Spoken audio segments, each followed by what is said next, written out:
excuse me, it is Monday, May 19th, 2025 at 6 p.m. I call to order the Impact Fee Advisory Committee. First thing we have on the regular agenda is to deliberate and act on the regular meeting minutes of May 5, 2025. Anybody have any comments or problems? If not, I'll make a motion to accept the minutes. Okay, we got a second on that. You're gonna have a second here. I was there. Okay, we got a motion and a second. All in favor, aye. Aye. Opposed, nay. Next on the agenda is the water and wastewater impact fee update, presentation and discussion by Freese and Nichols. I do have one citizen comment to be read aloud. It is from Patrick Kane at 1123 East Cedar Street, Rockport, Texas. His comment is, during the May 5th Impact Fee Advisory Committee, the consultant stated that existing ratepayers will be subsidizing growth even with an $8,206 impact fee. She also mentioned there was an alternative calculation that could be used if the policy decision was for existing ratepayers to not pay for any new growth-related projects.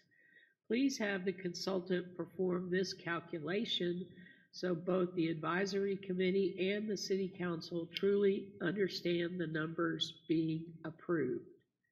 And at this time, I'll turn this over. Ms. Stephanie Nieces with Freese and Nichols. Hi everyone, can you hear me? Yes. Very good. So I guess we prepared just a little summary document, but do I address the comment at all? I would, yes, please. If you will, please. Yes. Yes. So the additional detailed credit calculation does look at kind of how the capital improvements projects go into the rates and how the rates are set to cover those improvements. So if the city would like to proceed with that, it would take some additional time to do that calculation. I will say that the projects that we have identified and are including in the impact fees are not yet in the rates. These are kind of new capital improvements that we have identified as part of this study. We aren't including any kind of existing projects or anything that has capacity that's already been built and would therefore be in the rates. So there wouldn't be a significant portion that would be part of that credit analysis. But that's kind of a decision from the city and how you'd like to proceed with doing that credit calculation. The rules for impact fees based on that Chapter 395 of the Texas Local Government Code says either way, the 50% credit or the detailed credit calculation can be performed to allow the maximum allowable impact fee to be calculated. Okay. I guess the question is, do we want that information? Commissioner Honor, is that something we would like Ms. Stephanie to pursue? I agree with her. It's all new infrastructure that we put in. There's one, I think, really small segment of upgrades, and you can correct me if I'm wrong, but the differing impact fee for that suggestion, for that one piece, There's only one in there that's it would be the only part that would qualify for the higher calculation.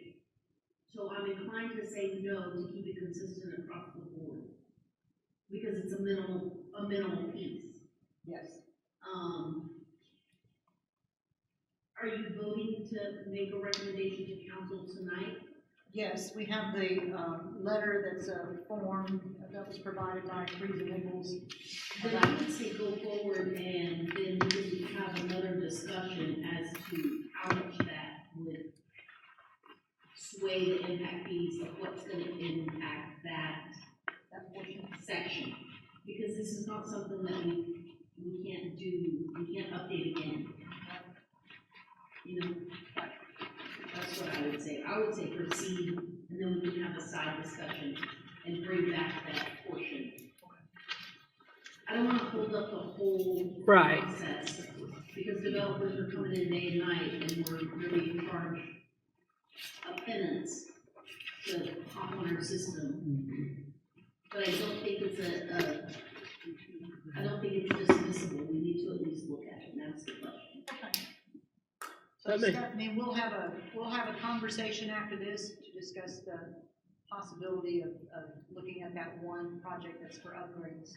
Okay, Okay. that makes sense. Okay. We'll turn it back over to you. So I believe you all have a little handout in your packet that just provides some summary information. It's basically everything we went over in the last meeting, but I did want to point out one change that we made on the wastewater side. There was one project number 1, that we reduced the capital cost associated with that project. Basically because there's some cost sharing that's happening between the city and the developer in this proposed project.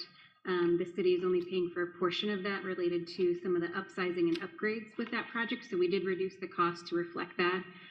So that impact fee on the wastewater side is reduced slightly from what was presented last time. So on the wastewater side, maximum allowable impact fee is $3,819. Water stayed the same from our last meeting at $4,056. So we are just under 8,000 combined for the water and wastewater impact fees. And we have updated that benchmarking chart that shows some of the comparison cities with the new maximum allowable fees for water and wastewater. But just really here to answer any questions or facilitate additional discussion after you all have had a chance to kind of think through some of the impact fee calculations and anything that went into that. So one of the things we were just discussing a little bit was the number of bedrooms and how that, somebody building a huge house with lots of bedrooms and bathrooms at some point is the same as somebody building a 3-bedroom house. Do you have thoughts on how to tier that or change that? So what's proposed as part of this study, we use the equivalencies to determine kind of based on land use, what the impact is based on typical water usage, and compared that to a single family dwelling unit. So there's going to be some variation in those single family dwelling units, but it would be a little harder to preemptively have different equivalencies unless you wanted to introduce some sort of square footage or lot size or something like that that could go into that equivalency. But I will say most cities either use a land use or a meter size to determine that. So that is kind of a standard unit where it's a single family and isn't necessarily associated with bedrooms or lot size or anything like that, and more just a standard dwelling unit. So most dwelling units are gonna have a 3/4 size meter. Right. I can't imagine them having anything bigger and certainly nothing smaller, 2-bedroom or 6-bedroom. Right. Sure. So the question is, I'm sorry. Sure, go right ahead. So Ms. Stephanie, the question is, so for a 2-bedroom dwelling, it's 0.75 LUE, and for a 3-bedroom or more, it's 1 LUE. However, they both have a 3/4 inch meter, and a 2-bedroom could house just as many people as a 3-bedroom. So, staff was discussing, is there a way to create that a dwelling unit is just 1 LUE, regardless of whether it's 2 bedrooms, 3 bedrooms, 8 bedrooms, or 1 bedroom. Because we have all these breakdowns, and some of it's 0.07, some of it's, so we're wondering how we can make it more uniform across the board would make those calculations easier. Yeah, I mean, those equivalencies are just part of the ordinance, so we can include those equivalencies and look at either historical data if we have some data to look at. I don't know that number of bedrooms is tracked by meter size or anything that we'd be able to go back and do some calculations, but could potentially just look at some standards for usage based on housing size. I think it was mentioned, you know, the meter size is going to be the same, so likely have the same impact on the system. Even when we look at TCEQ minimum requirements for water systems, all of those connections, whether it's 2-bedroom or 3-bedroom, have the same requirements as one connection to your system. So either way, you have to have enough storage, pumping, those types of capacity requirements for those different single-family dwelling units. So it would make sense to make maybe all of those one, and then if you wanted to have a multifamily or some kind of higher density type residential unit, have a lower equivalency. That's maybe fairly typical. Okay. Okay, well, let's look at that Yeah. when we come back around. Okay, thank you. So the other question, I know that in here, the thing we looked at last meeting was that Portland has a tier 1 and a tier 2. How does that work? If we did it last meeting, I somehow missed it. Yeah, Just about there's a couple different options for setting different collection rates within your service area. Some cities have zoned impact fees where we actually do these maximum calculations in different zones and only include projects related to service in a certain zone or area. And then you'd be able to set the assessment or collection rate up to that maximum allowable in each of the zones. So that typically happens when there's kind of specific improvements associated with a certain part of your service area that you only want included in one of those impact fees. However, what the city of Portland is doing is kind of the same basic process that we took here, where we have an overall system, maximum allowable impact fee, and that's the ceiling, but then they broke out certain areas of their system that they would charge different rates for, but still all of those areas are still capped at that overall maximum allowable. So would So that be the difference typically between- cities will do this. Oh, sorry, go ahead. So would it be the difference between residential would be the tier 1, the lesser amount, and industrial would be the tier 2, the higher amount? That's not how the city of Portland does it. Theirs is based on location of where the development is happening. Right. So kind of nearer to the city is a lower impact fee, and then out kind of further away from their existing system is a higher fee. And really, I think that policy is meant to kind of encourage development near existing facilities and kind of have that development happen closer to the city. Usually there's some other boundary that's defining that. I think cities have had a better time if they already have some kind of, downtown revitalization area that has a certain incentives based on other kind of policies or programs within the city, then you might tie a different impact fee to those types, or a location like that that's already been defined. I would be wary about just defining arbitrary zones unless there's a reason why you want to incentivize or encourage development in a certain area versus other areas.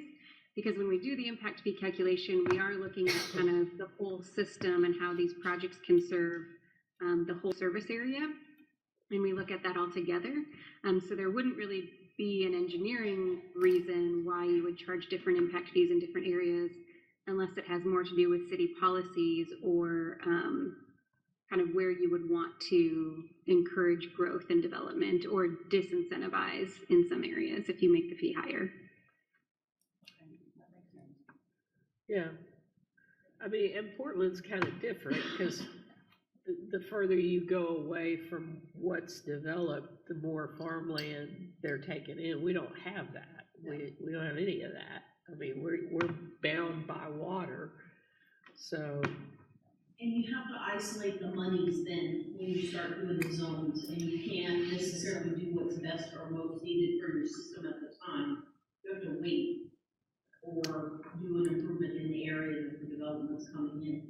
Whereby when you do kind of a across the board for us, we're pretty small in land mass where we're serving. Then you can put it in and use it where it's most needed in your system immediately. You don't have to track it separately for the different areas Right. and use it specifically for that area if it's combined. So you can use it for the whole area. Okay, I just wondered what they were, you know, I mean, to me, it's like we were saying, to me, the more important thing to look at is the size of the residence. Somebody building a two-bedroom house should not have to pay the same fee as somebody building an 8-bedroom house. That's just my opinion.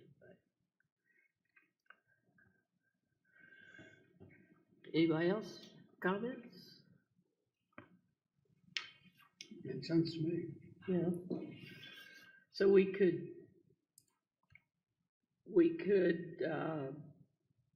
set it up on a, what would we do, square footage or No, bedroom? it has to be based on usage, LUs. Okay. She just said you could do it on square footage. Can we do it on square footage? I didn't hear that. If you wanted to tie your equivalencies to, different size, buildings, you could. It would be hard to develop what those equivalencies would be because I don't know that we have the historical data to track that. If we knew how many bedrooms were in each existing residence, we could kind of pull their historical usage and then calculate their average, water usage by square footage or bedrooms. But I don't know, do we have that information? Does the city track number of bedrooms or square footage by connection that we could pull their billing data? We track by meter size, Yeah. so. I think that Pitfall I there's see nothing. in that is a developer comes in initially wanting to do larger homes and larger square footage, and then for whatever financial reasons, and myriad of reasons could change their financial situation, all of a sudden they change to smaller 2-bedroom homes to get the smaller. And then you get into an exchange of money. We rebate you, we owe you, you owe us more. That may create more problems. And I'm not downplaying the ability of our departments, but we have to think about our capacity Right. to keep up and track all of that accounting that would have to happen. If you put a single family residence as one unit, it's always one. Or if you do by meter size, it's always one. And nobody has to get into, I'm gonna change the size of the house, I'm gonna add a bathroom, I'm gonna add 2 bedrooms. There never has to be any revisions. It's certainly up to you to do it however you like. I agree, maybe an 8-bedroom shouldn't have to pay what a 2-bedroom pays. But a 8-3 and a 2-2, how much difference is there gonna be? Right. I mean, there could be a lot in water usage if your 8-2 is full all the time and your 2-2 is vacant. Right. That's gonna come out in the water bill, what the homeowner's gonna pay. Mhm. But what we're really focusing on is the what tap, the developer pays up front. the tap fees, or the, No, the Not the impact tap fees is fee. paid at the time of the building permit issuance So we're also trying to change that, where we get those in advance. in advance, half at the time of plat, preliminary plat, half at the time of final plat, because if you do them as the houses come in, you might wait 10 years to That's get your true. money, whereby you're making an impact. You start your impact on the system the day you build the first house, Right. or the day you put the whole water line in. And then you collect the money over a period of 10 years for the impact that you've already started making on year one. It's not practical for the city to operate that way, because I need your money Right, to go and expand the system to start making more money. Not like it's a profit and loss center, but, you know, it's a rolling fund. And if we are waiting 10 years for you to pay your, what is it now, $1,000, right, we're never which we're is never nothing. getting anywhere. We're not getting momentum on upgrading the system and taking Right. care of the system, which is the goal of this. Sorry, I didn't mean to take over this meeting. No, No, it's I just have a fine. strong opinion about it. So we've always done it by meter, then we don't have any historical data based on square footage, then, correct? Correct. Because if we did, we could do an average, and it would tell you a tale of per square foot, but again, if it doesn't exist, it doesn't matter. we have to have a historical data. Yeah, And you can have a 2-2 today, Right, and you pay for it, and you add on 2 more bedrooms, you don't have to pay more impact fees. right, You've already made your impact, and correct. now you just gotta get a building permit. So your 2-2 today, that's a 4-3 tomorrow. Right. You've still, I mean, there's 1,000 scenarios. There's A 1,000 millions, ways yeah. to dice it. Right, And that's why I'm saying if you make it 1, it's always 1. Ever have to come back and redo it all? And the exchange and the refund and the rebate and the additional fees makes me kind of skittish. Again, not to downplay, but it just opens up opportunities for mistakes and arguments. I see what you're saying, absolutely. We have a very capable staff. I will put them against any city. They're fabulous They are. across the board. I'm not downplaying that at all. But they have to sleep too. They have to sleep. They have 1,000 other things. Yeah. You know, the person building the house, he just built houses. Yeah. We can't start with the list of what these guys are doing. They're not just building houses. Right. Right, So just make it easy on them. so that makes it easier for you, correct? Yes. It'd be a much simpler calculation and not have to worry, because right now, if someone comes in with a plan to add on to their home, we have to see the full floor plan. What did they build? What impact fees did they pay? We have to go back and do the research to see what they paid, when they paid it. And if they're going from a 2 to a 3 or more, they gotta pay the difference. And that takes a while to go and find. If it gets done. Yeah, all that research. Yes. I got you. Additionally, if you have someone building smaller 2-bedroom homes for maybe something like affordable housing, then council has the opportunity to come back and say, all right, as an incentive, we're gonna rebate your impact fees, or we're gonna rebate 50% because you're gonna do affordable housing and keep all your prices under 200,000. So That's good to know. whereby we always have to collect the impact fees, there is opportunities to rebate them. If someone needs a 10-inch line and we want them to make it 12, we'll rebate them the difference. So we don't have to pay the difference. It just adjusts the amount that they have to pay Just the to us. amount that they're gonna pay. So then there's an opportunity for council to say, yeah, you know, you're doing your smaller houses for a reason. We can look at that. It's not a staff decision. Right, It's you and then council of certain. what gets decided. So I guess the question for us right now is where we're gonna go with these fees. Obviously, I think we're all in.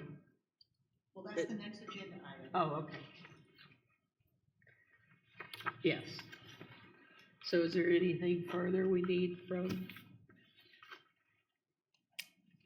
Just go to the next one, you'll see the letter. Okay. You need to make a recommendation on what the city council should, well, I'll let you read the agenda item. Okay, the next item on the agenda is to deliberate and act on IFAC comments to city council.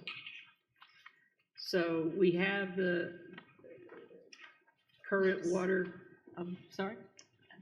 No, it's fine. The water impact fee, which is currently $674.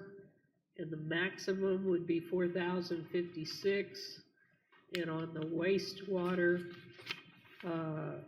current fee is 426, and the maximum allowable at this time is 3,819. Correct. So I don't think any of us are saying, let's jump from the lowest to the highest. And like you said in this, or I said it. Well, staff would really love to see you have them say 100%, because we need to get those funds in there to get these projects done. Well, Can that's Stephanie say Not why, required. I'm sorry. can Stephanie say why she recommended the, what is it, 50 to 80%? Well, no, that was just a number on the form letter, and I left it. I didn't change it. Stephanie, are you recommending 50 to 80%? No, that wasn't necessarily a recommendation. It was just to provide an example of what you may say if you want to recommend a percentage of the maximum allowable or a certain number. You could put in a dollar amount if you want it to not be a percentage. It was just, yeah, a kind of a placeholder. So, Yeah, it's just an example. So you can recommend, so we can jump to the highest that we can jump to. yeah, or any percentage, yes. Can I ask a couple of questions? at this Sure. juncture? Or, because I've been wrestling with this since the last meeting. The only real issue, the city needs the money, that's obvious, especially with the development coming, is that we haven't done anything in 20 years, when we should have been raising it incrementally over the last 20 years. That's gonna be a shock. Ask you a question, if, let's pretend it went to the 50% now, when would the next one be when you could do it again? And if you went to the 50%, does that do anything for you? Or are we still just in the same bad situation, you know, where, for the development? If we went to incremental, like 50 and then another 50, or, you know, whatever it is we decided. Well, obviously, the 50% is better than what we have now. Right. And I think currently, I don't think that bill has passed the House yet about the 3-year. That's the other thing. Stephanie, and you can correct me if I'm wrong. I think right now you can come back at any time as long as you have a study and a commission recommendation. But there is a bill before the Texas legislature right now to not allow an increase for 3 years. Ooh. Right. You have to review them every 5 years to be able to continue to spend them. But you don't have to wait 5 years. Is that right? correct, yes. Right now, the current law doesn't limit how often or when you change your impact fees. You just have to revisit every 5 years. Some cities right now will kind of adopt an assessment rate of this maximum allowable and then have a different collection rate that could be lower than that, or as part of the update could step into it. So it could say year one, we're going to collect at 50%, year two, 75%, and by year three, 100% of the maximum allowable. As long as your assessed fee is adopted at the maximum allowable rate, you can set your collection rate at something different also. But the assessment is based on your plat date and the current program you're in, which sets that ceiling. And then you can set your collection rate something different also. So if the new bill passes, you wouldn't really be able to change your impact fee or the collection rate, I believe, is how it reads right now, before the 3-year mark from when it was adopted. We're so far behind right now, it's silly. Yes. Yeah. So, as far as I've got different streams of thought here on the legislation, even if that does pass, that would unlikely take effect until either probably September or January.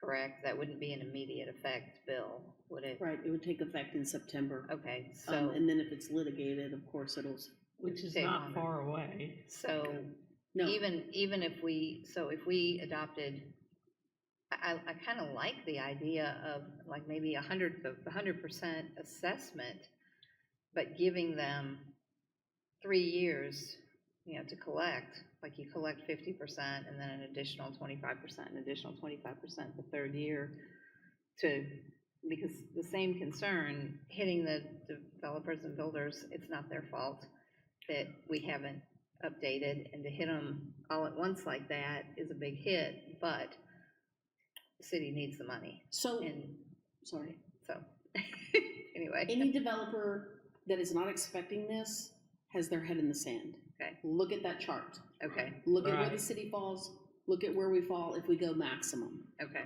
You know, I'm sorry, but my experience, I'm coming out of cities that impact fees are $25,000 per. Yeah. This is a penance.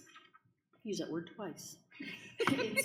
But if you adopt the 100% and then do the staired collection, that puts us at 3 years, we go again. Mhm. And you can still, you can set the precedent that that's how we do it. And then by the time we're at 100%, we start another Look at it analyzation, again. and then we go from there, if we feel like we need to, but I'm not saying that's the best solution, that's just an interesting, I mean, that's intriguing that it might be a, we want Might you be to a- go 100% because we know how far behind we are. I understand your concern. That is a shock. Only if you're gonna get caught in the middle, but you're not. Because if you're platted, you're at the old rate. If you're coming in, you're not gonna be shocked. If you've been kicking rocks and talking about it for 6 years and you just now wanna do it, yeah, you're gonna be in shock, because when you came in and talked about it, it was a couple $100 and now it's a couple thousand. So that's the person that will be shocked. okay, okay. Well, and then if you do the tiered, again, that's something the city staff Has to try. has to Has to track. track, that's And true. when did they pay this, and what, when was their plat? and What year are we on? Yeah. It's not the developers I'm concerned about, it's part of doing business, I deal with it all the time, it's how it affects the citizens. How that's affecting the individual citizens, I'm sorry, it's not the developers, I agree with you on that, that's part of doing business. I deal with that all the time, but it's how it trickles down or affects the individual citizens, that's more what To I'm make the house concerned price go up. Yeah. They're just gonna roll it into their house price. Right, Oh, yeah. Absolutely.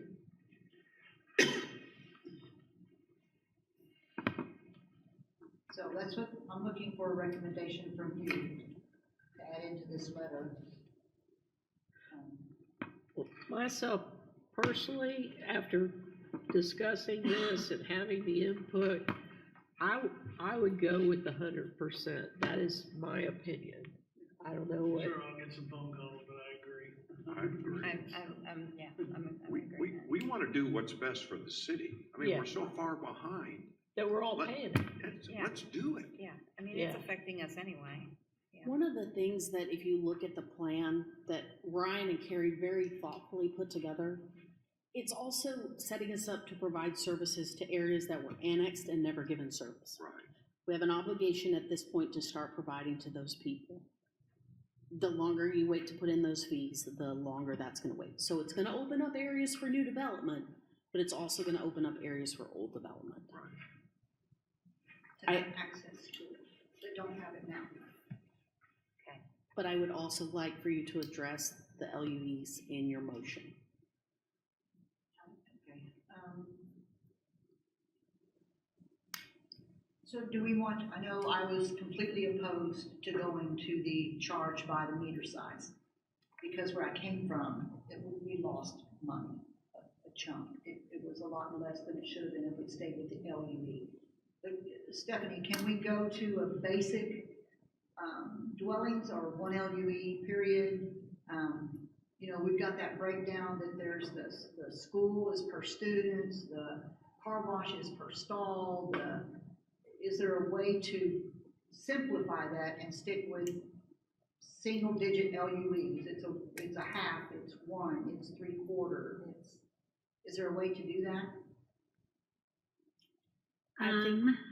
Stephanie, I think right now we should just focus on making one house, one LUE. Because we've talked about this earlier, but I don't guess we've ever brought it to your attention. So I think I would like to see you guys make either a tiered system based on bedrooms, or one house is one LUE.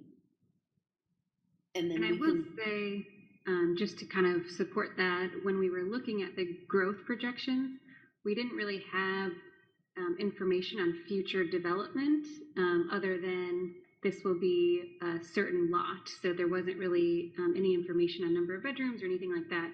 So we did incorporate all of those new developments where we had an associated LUE with the particular developments. Those are just considered one LUE in our projections. So that would be consistent with how we identified the growth for the service area. So I think that would kind of support you going for just one LUE per single family unit.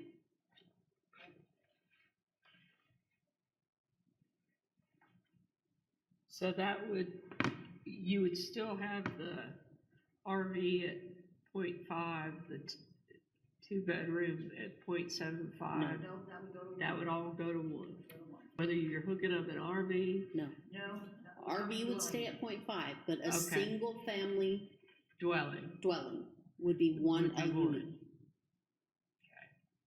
Whether it's a trailer house or a stick build, right, an RV would be counted differently. okay. Because an RV, you can't, You ain't gonna Yeah. build on, you're probably not gonna add a bathroom, right, you're not gonna pack 10, well, I'm not gonna say that, I've seen that. yeah. But it would just be the single family dwellings that equal one LUE. And then are we addressing, or if I missed something on the multifamily and commercial? No, we're gonna That's leave a all s- that the same. Okay, So just the okay, family so the dwelling. residential is the only thing that we need to make an adjustment here, okay. And then if you wanna go to the 100%, do you wanna do the stair-stepped collection? Or do you just wanna go 100% and one house is one LUE? I mean, my opinion is one house, one LUE, 100%. Yes. And Yes. keeping it as simple as you possibly can is best, but Carey, I didn't say anything earlier, had that concern about the city missing out, losing on not collecting what they should on something, but keeping it simple is best for everybody. I agree. And we can address other changes later, and, who knows, this bill may pass, it may not pass. I mean, there's no telling. Just don't know. Okay, so the letter that was provided, that's sufficient? Yes. We're going to add a range of 100% of the maximum allowed fees, and to be calculated, single-family dwellings to be calculated at one LUE regardless of size. Yes. Does that sound good? Yeah, somebody needs to make that motion. I will make that motion. So moved is good enough. Okay, Second? so moved and second? It's so moved and second. Okay. Any Who made other? the motion? I did. Okay, thank you. And Kim second. And, any other discussion? If not, all in favor, aye? Actually, I noticed something, and I know we already approved it, but when we were approving the minutes from the May 5th meeting, Rick was absent, but it shows Member Young made a motion to adjourn. I just now caught that. That was sneaky. You couldn't have made the motion when you weren't here, I was out of town. He so texted it can in. we revisit that to correct the minutes? Well, let's You don't need to, finish. just- We'll mark it as a scrivener's error. Okay, And she'll get the right name in there, you don't have to reopen it, Okay. okay, none of that. okay. I have Good to see that catch. after the fact. Maybe it was me, we look alike. You I sound don't alike. remember. Trust me, you don't either. He mailed in his motion. Yeah, Okay. Okay. okay. I got it. So all in favor, aye? Aye. Any opposed, nay? So moved. Thank you all. Thank you. Stephanie. No, thank you. Thank you We very wanna do much. what's right for the Everyone. city. Do we have a motion to adjourn? I'll make that motion to Hey, adjourn. are you here? Yeah. All right. And Patty seconded. It's Patty, thank you. Good to see you. Yeah. All in favor, aye. Aye. Aye. And sorry, when I brought that up, I thought we'd already